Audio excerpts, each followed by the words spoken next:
Hi, welcome. After 10, nearly 11 years of blogging, I decided it was time to bring a whole new genre of material to our listeners, our followers all over the world. And we are finally, after years of promising, going to be bringing you a video series packed with 7 secrets of all sorts of things. We're starting with homeschooling. Right now in Cape Town, we're all ready to begin a homeschooling year. And I know our followers overseas are looking forward to something to get their year back into gear while they finish out their school years over there.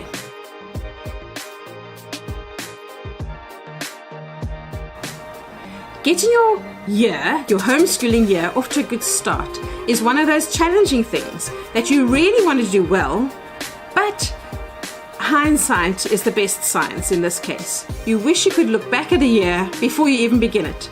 So what I found really helps me is to have a good goal, and I keep that goal in mind when I decide what's going to go into our year of schooling and what we're going to just leave out. Often we get overwhelmed. We look at Instagram, we look at the internet, and we see so many fabulous things out there and we don't know where to start. Other people's schools look so fantastic, and what we've chosen to do can look a little dull. I think the best place to start is to look back at your own schooling, your previous year of school, and decide what was working for you and what wasn't. There might be some things you want to carry on with because they were great, and there might be some things that really were slowing you down. And you know what? You're a homeschooler. You can drop those things. So let's talk about the reality versus the dream of school. Now that I've mentioned goals, I should probably mention our own school goals. The goals that form the backbone of our school, our personal homeschool. And every family will have their own goals. Not the same goals as mine or my kids' goals, but if you know what your particular aim is with your school, then it's easier to decide what to do before you become overwhelmed. The goal for our school is, my personal goal is a gift I can give my children. And the gift I can give my children is free time. So my goal is to do their school part of schoolwork as quickly as possible so that they can get on with exploring and learning and discovering on their own. That time that they spend discovering and playing and adventuring forth is the time that they're going to get to the heart of who they are and where they fit in the world, and how they too can go out and be great human beings one day, conquering the world on their own. Way back when I started homeschooling, I would plan for the year with lists and lists and lists, copious lists. I would stack up piles of lists of things I thought our kids needed to learn, lists of things that they thought they needed to learn, and before we even started our school year, we would be overwhelmed. Now, many years later, it's so easy. I literally just fall into our school year and we go from where we left off at the end of the year before.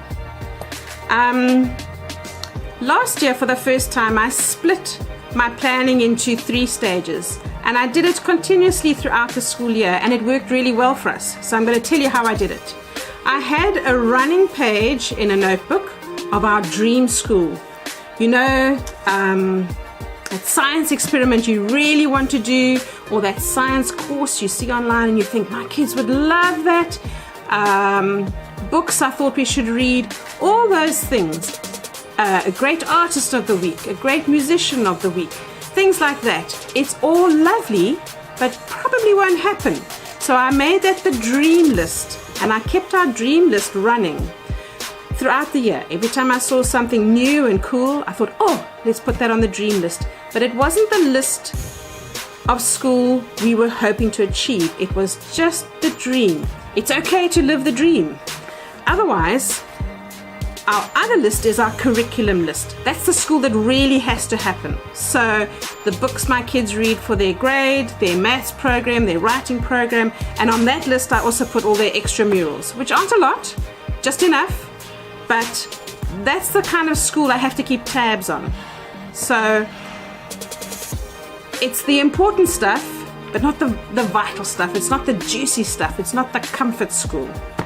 And then the last list I kept was the list of what we actually did. And this is where things tend to fall apart. Between our dream and the actual school we do, we tend to drift somewhat. And you can look back at your year and think, oh no, we didn't do any of the fun stuff. But by having the two lists going and keeping track of what we were doing, whenever there was a gap, I would jump into the dream list and I would snag something and bring it over into what we were doing. And that worked really well. We tried to read through, for the first time ever, the whole of Beatrix Potter. I don't know why we haven't done that before, but we did. And with that, we had a look at country artists and English countryside diaries. It was lovely. It was fun. We didn't get all the way through it, and that's okay, because it was part of the dream list.